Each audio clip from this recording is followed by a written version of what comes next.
This is Stephanie with breaking news from WCU News, a possible Ebola case in Ontario. The Ebola virus. Ebola, previously known as Ebola hemorrhagic fever, is a rare and deadly disease caused by infection with one of the Ebola virus strains. Ebola is caused by infection with a virus of the Filoviridae genus Ebola virus.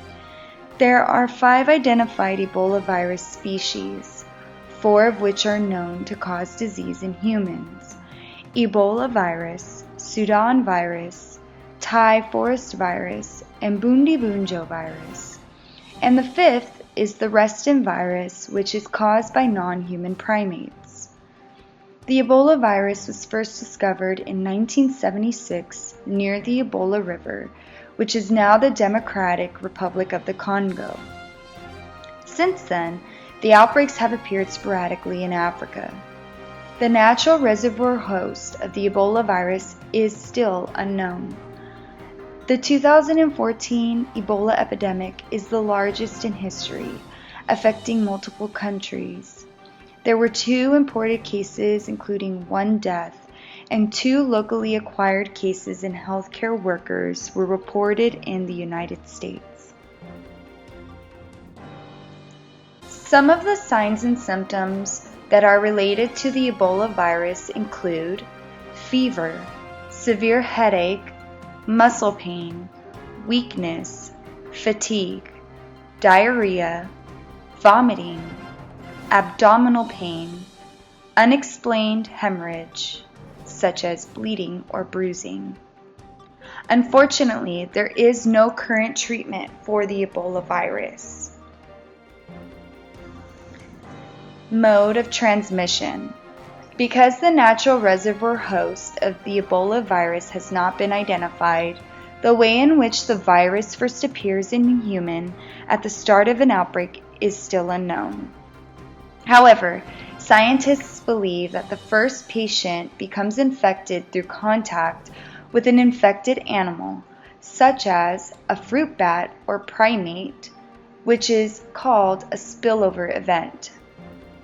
When an infection occurs in humans, the virus can be spread to others through direct contact, or by the following: blood or body fluids, including but not limited to urine, saliva, sweat, feces, vomit, breast milk, and semen of a person who is sick with Ebola, or objects like needles and syringes that have been contaminated with the virus.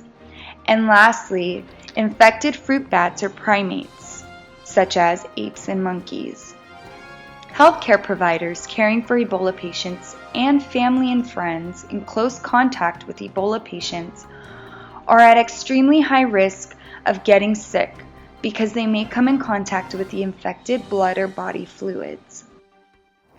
So I'm here with 2 nearby neighbors who witnessed the events of ambulance, firefighters, and police arrive on scene.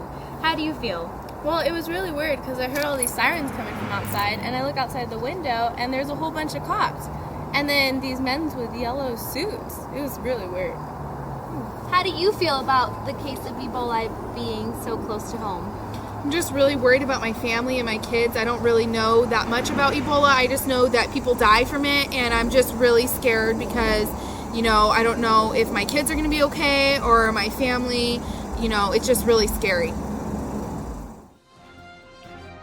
As you can see from the following diagram, that there are various symptoms that result in the early stages and the advanced stages of the Ebola virus.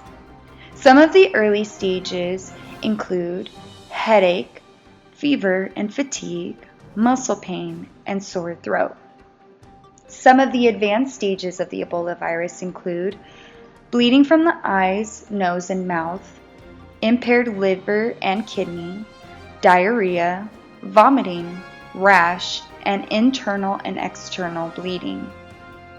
Some of the following preventative measures that can be taken place to prevent yourself from contracting the Ebola virus include stop contact with infected animals and the consumption of their meat, isolate the sick, prompt disposal of victims' bodies, disinfect homes of dead and infected, protective clothing for healthcare workers.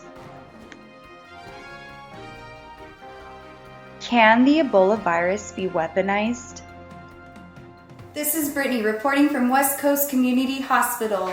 Now we are going to speak with Dr. Regine, who is currently taking care of the patient with the Ebola virus. Hi, Dr. Regine. How are you doing today? I'm doing great. How are you? I'm doing great.